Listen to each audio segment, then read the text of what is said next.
Assalamualaikum warahmatullahi wabarakatuh. Di sini kami akan mempresentasikan hasil tugas akhir kami yang berjudul Alat Deteksi Dini Gempa Bumi berbasis Arduino Uno sebagai upaya mitigasi bencana pada penyandang tunanetra.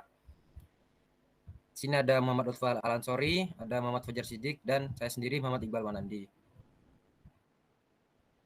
Sebelumnya kami mohon maaf karena tugas akhir ini terdapat beberapa problem yang dimana codingan terus atau alat dan sebagainya masih belum terpecahkan, dan tidak hanya menggunakan OPM, kami juga menggunakan Arduino. Dari pendahuluan latar belakangnya, penyandang disabilitas merupakan seorang yang memiliki kekurangan atau cacat secara fisik ataupun mental. Dengan disabilitas yang dimiliki mereka akan membutuhkan bantuan orang lain ataupun alat dalam membantu menutupi kekurangan yang mereka miliki. Dari beberapa sumber didapatkan bahwa para pengurus dari penyandang disabilitas harus mengurus lebih dari satu orang seperti yang terjadi pada sekolah luar biasa. Jumlah penyandang disabilitas di Jawa Timur sebanyak 8.307 jiwa yang diambil dalam data BPS 2019. Dengan banyaknya jumlah penyandang disabilitas dan minimnya tenaga pengurus, maka hal tersebut tidak efisien, terutama jika terjadi suatu bencana sebagai usaha dalam menekan tingginya angka korban jiwa, sebanyak 148 jiwa yang diakibatkan oleh gempa bumi. Banyak kejadian yang menunjukkan bahwa kesulitan dalam mitigasi bencana pada penyandang disabilitas dari pembahasan tersebut. Dengan begitu, diperlukan suatu alat yang dapat membantu dalam mengatasi masalah tersebut dengan tujuan mengurangi resiko munculnya korban saat terjadi bencana kepada penyandang disabilitas, terutama pada penyandang tunanetra yang memiliki jumlah tertinggi di Provinsi Jawa Timur, yaitu sebanyak 5.987 jiwa. Agak bawah aja. Lanjut di bagian rumusan masalah, kami mendapatkan dua masalah. Yang pertama, bagaimana cara kerja alat deteksi dini gempa bumi berbasis ATMEGA 8 yang diterapkan pada rumah penyandang tunanetra. Yang kedua, bagaimana cara meminimalisir adanya korban gempa bumi khususnya bagi penyandang tunanetra. Dan kami mendapat tujuan dari pembuatan alat tersebut, yakni meminimalisir adanya korban gempa bumi khususnya bagi penyandang tunanetra. Yang kedua, merancang sebuah sistem simulasi peringatan dini saat terjadi gempa pada sebuah ruangan. Yang selanjutnya akan dilanjutkan oleh teman saya, yaitu Lutfi. Oke, terima kasih atas waktunya Iqbal. Di sini saya Lutfi akan melanjutkan presentasi dari bab. Untuk bab 2 di sini menjelaskan tentang landasan teori. Yang pertama, OP-amp. OP-amp sendiri atau Operational Amplifier adalah suatu jenis komponen dalam bidang kelistrikan yang berfungsi untuk memperkuat sinyal arus searah maupun bolak-balik. Op-amp juga terdiri atas masukan diferensial atau differential input.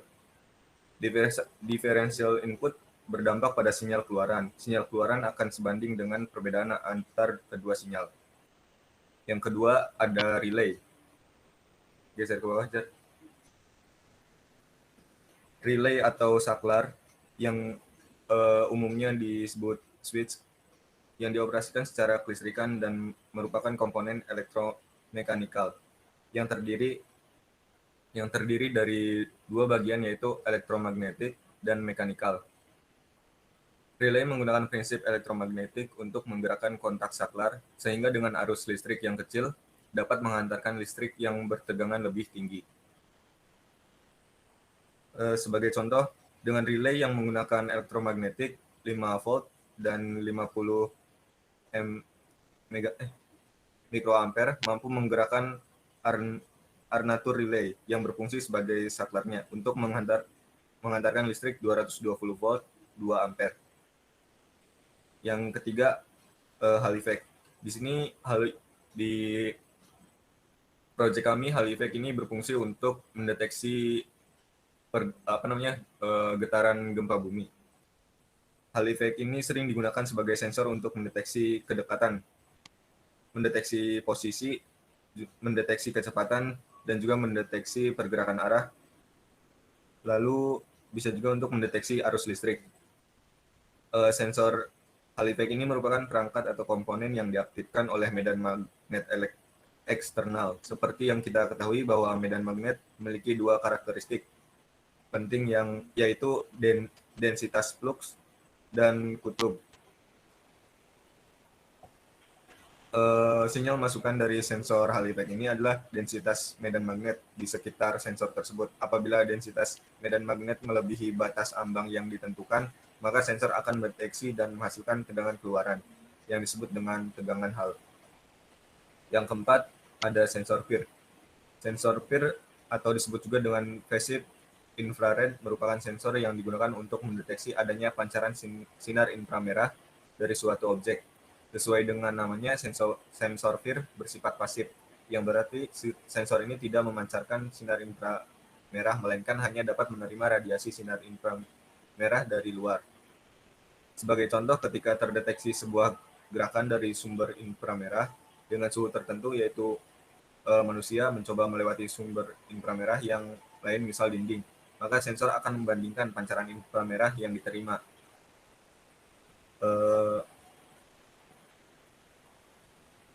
Sehingga jika ada pergerakan, maka akan terjadi perubahan pembacaan pada sensor. Yang kelima, Arduino Uno. Arduino Uno yaitu papan microcontroller sumber terbuka berdasarkan microcontroller microchip Atmega 328P dan dikembangkan oleh Arduino CC. Papan ini dilengkapi dengan set pin input ataupun output digital dan analog yang mungkin disingkupi ke berbagai papan ekspansi dan sirkuit lainnya. Papan ini memiliki 14 pin input atau output digital, 6 dari pin tersebut mampu output PWM, 6 pin input atau output analog dan dapat diprogram dengan Arduino IDE melalui kabel USB Type B. Untuk cara kerja alat, sensor Hall effect mendeteksi adanya perbedaan potensial yang timbul akibat getaran gempa bumi. Pada sensor Hall effect terdapat potongan tipis semikonduktor berbentuk persegi panjang yang akan dilewati oleh arus listrik dari PSA secara terus-menerus. Ketika bandul bergerak, maka garis flux magnet yang berada pada bandul akan menggunakan gaya pada semikonduktor untuk mengalihkan muatan pembawa elektron dan holes ke kedua sisi plat semikonduktor pada sensor. Kemudian sinyal tersebut akan dikirim ke Arduino.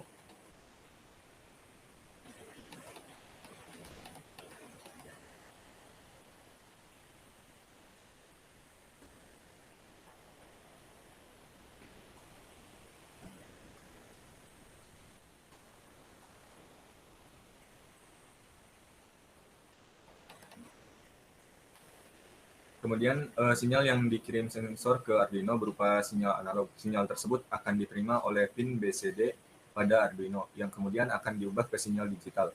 Kemudian akan diolah oleh CPU.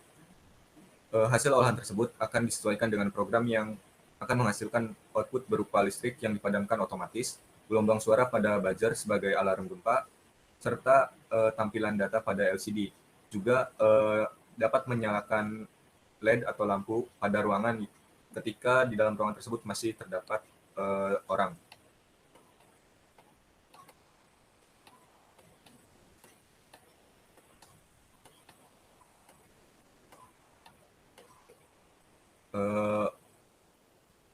Lampu atau LED otomatis tersebut bekerja karena ada sensor PIR. Kemudian sensor PIR akan mendeteksi adanya orang yang berada di dalam ruangan dengan cara mendeteksi sinyal inframerah yang timbul dari suhu tubuh manusia sebagai sumber inframerah. Kemudian sensor akan membandingkan sinyal inframerah yang ditimbulkan dari manusia di dalam ruangan dengan sumber sinyal inframerah lain seperti dinding. Ketika mendeteksi getaran, maka output yang dihasilkan berupa peringatan terjadinya gempa kepada penyandang tunanetra dengan mengarahkan jalan menuju jalur evakuasi sesuai dengan denah penempatan alat atau denah gedung. Selanjutnya, data tersebut kembali diolah pada Arduino dan akan menghasilkan output pada lampu. Relay akan dihubungkan ke normally open dan normally close, sehingga saat tidak ada orang yang tinggal di ruangan, maka lampu akan otomatis mati, dan ketika di ruangan tersebut ada orang, lampu akan tetap menyala. Oke, baik. Untuk rangkaian simulasinya sebagai berikut. Jadi untuk input maupun output akan dihubungkan secara langsung ke dalam Arduino sebagai eh, microcontroller atau pengatur sistem di dalam alat ini. Next mungkin bisa langsung ke bagian coding.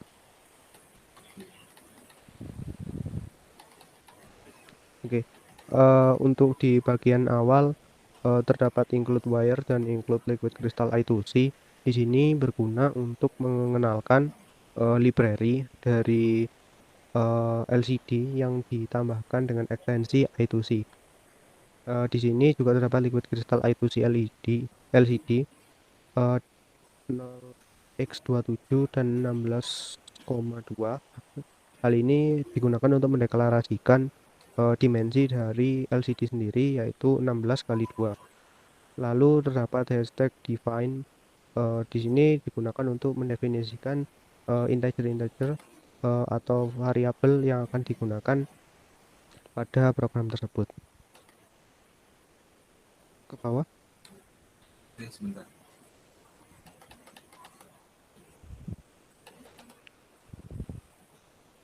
Oke, di bagian bawah ada integer counter, integer di terendah dan tertinggi. Di sini digunakan untuk mendefinisikan atau mengatur kondisi awal dari variabel atau integer yang digunakan, yaitu didefinisikan dengan integer counter sebesar 50, integer di terendah 1000, dan integer di tertinggi sama dengan 0.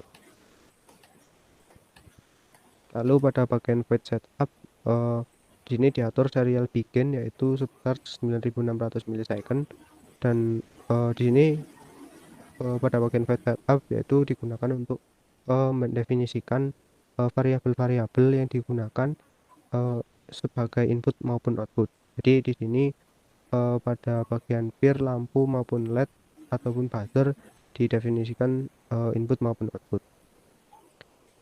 Next. Tampilan awal nantinya akan muncul tampilan welcome, yaitu yang diakibatkan dari coding LCD.pin yang akan berjalan selama 2000 milisecond atau 2 detik, dan setelah itu akan hilang dengan coding LCD.clear. Setelah itu pada bagian void loop, integer gempa akan membaca dari analog rate A0 atau dari pin ADC yang akan terhubung langsung dengan sensor. Lalu akan menuliskan serial print atau serial print dari variabel gempa tersebut kepada LCD. Lalu di sini juga terdapat counter plus plus, sehingga pada variabel counter akan terus bertambah atau counter ke atas. Lalu di sini juga terdapat if yang digunakan untuk mengatur atau memberikan batasan-batasan antara variabel D tertinggi dan juga variabel gempa. Lalu pada variabel gempa juga diberikan batasan untuk angkanya, sehingga dapat diatur untuk keluaran atau hasil dari sensornya, sehingga dapat mempengaruhi pada bagian outputnya. Di sini merupakan hasilnya atau settingan pada bagian sensor dan juga output, sehingga pada saat pengaturan tertentu, pada batasan-batasan tertentu, ketika sensor menerima sinyal yang telah diberikan batasan, maka akan mengakibatkan pada buzzer yaitu menjadi on. Next.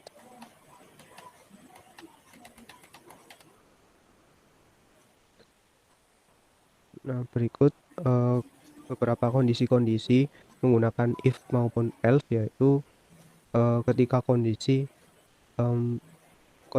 sekitar atau kondisi bumi sedang aman dan juga saat terjadi gempa. Next.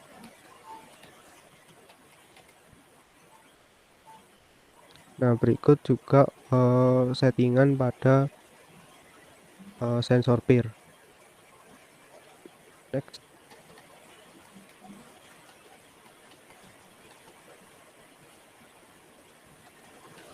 Pada bagian ini sensor peer juga digunakan untuk mengkontrol pada bagian LED maupun di variabel lampu.